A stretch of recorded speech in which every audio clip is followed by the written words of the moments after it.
कहते हैं मोहब्बत सिर्फ दिलों में नहीं होती, ये रगों में बहती है, सांसों में बसती है। और जब वो मोहब्बत टूटती है तो इंसान मरता नहीं, बस जिंदा रहकर हर रोज मरता है।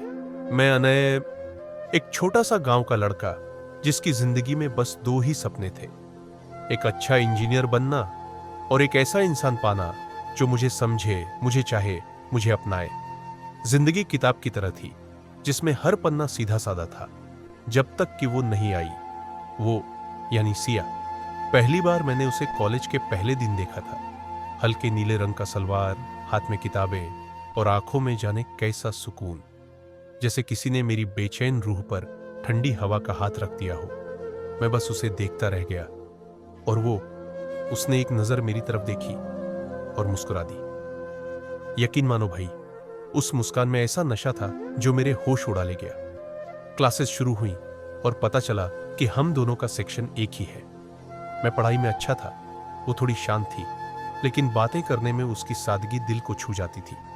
धीरे धीरे हम एक ही ग्रुप में पढ़ने लगे और फिर अकेले में बातें भी। एक दिन लाइब्रेरी में उसने धीरे से पूछा, अनय, क्या तुम्हें कविताएं पसंद है? मैंने कहा, अगर तुम सुनाओ तो जरूर पसंद आ जाएंगी। वो हंस दी और यकीन करो भाई, उसकी हंसी में जैसे घंटियों की मीठी आवाज थी। 2 साल बीत गए। हमारी दोस्ती अब मेरे दिल के सबसे गहरे कोने में घर कर चुकी थी। मैंने सोचा अब वक्त है कि मैं उसे सब कह दूं।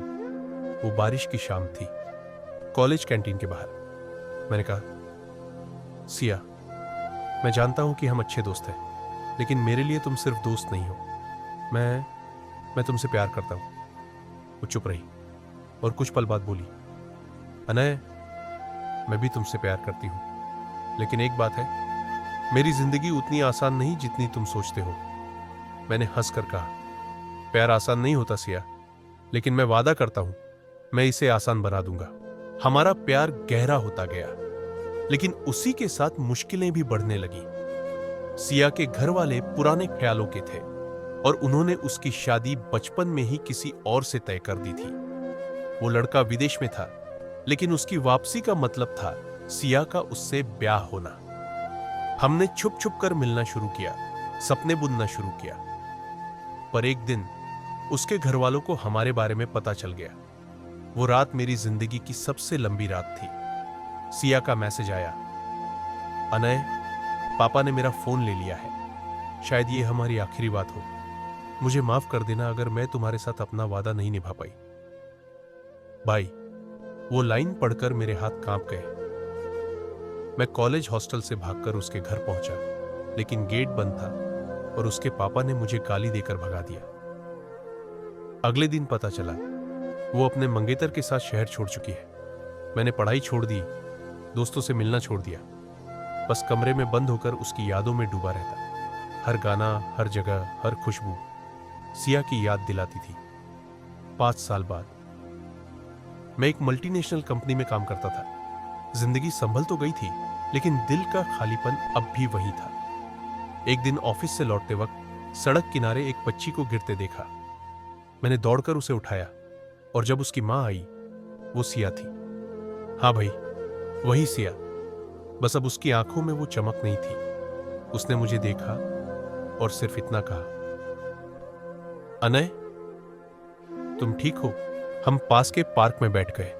उसने बताया, अनय, शादी के बाद मेरी जिंदगी नर्क बन गई। मैं कई बार तुम्हारे पास लौटना चाहती थी, लेकिन समाज, परिवार, ये सब मुझे बांधते रहे। आज मैं सिर्फ अपनी बेटी के लिए जी रही हूं। मेरी आंखें भर आईं और मैंने बस इतना कहा, सिया, अगर कभी थक जाओ तो ये पता याद रखना, मैं हमेशा यही हूं। कुछ महीने बाद एक चिट्ठी आई, अनय, मैंने अब आजाद होने का फैसला कर लिया है, लेकिन शायद किस्मत को हमारा मिलना मंजूर नहीं। मैं अस्पताल में हूं, शायद आखिरी सांसें चल रही हैं। मैं भागा, लेकिन जब पहुंचा तब तक वो जा चुकी थी। उसकी बेटी ने मेरा हाथ पकड़ा और कहा, मम्मी कहती थी आप उनके सबसे अच्छे दोस्त थे, क्या आप मेरे दोस्त बनेंगे? उस दिन समझ आया, प्यार सिर्फ पाने का नाम नहीं, कभी कभी ये उस इंसान की अधूरी ख्वाहिशों को अपने दिल में जिंदा रखने का नाम है।